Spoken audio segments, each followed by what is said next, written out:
Sa cellphone video na ito, makikitang nagpupumilit na tumayo ang isang babae habang nakagapos. Maya-maya pa, bigla na lang siyang nagsalita ng ibang lengguwahe at ngumiti. Sa isa pang video, nagpupunit ng mga plastik ang babae habang nasa sulok ng isang kwarto. Kalat na po. Ang babae sa video, nakilala ng resibo na si Maymay, hindi niya tunay na pangalan.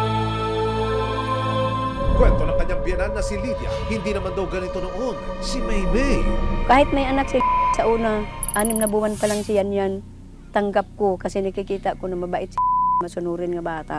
Wala akong masasabi. February 2025, nagpunta si Maymay sa kanyang tiyahin sa Bulacan para magtrabaho bilang isang waitress. Nag-chat na siya na nandoon siya nagtrabaho. 2 buwan siyang nawala dito, ma'am.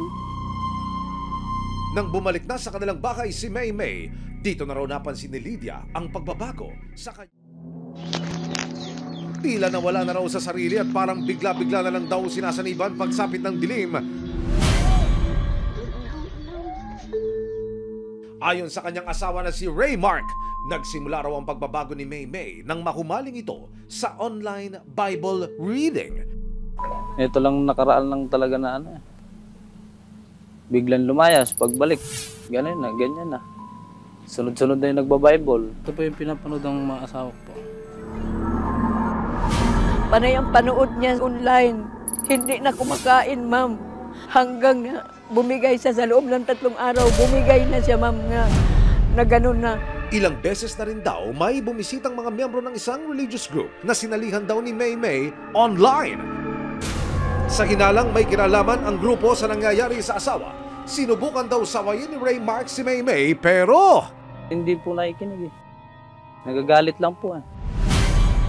Masyado kang maglilingkod tayo sa Diyos. Malapit na ang paghuhukom. maraming salamat sa panonood.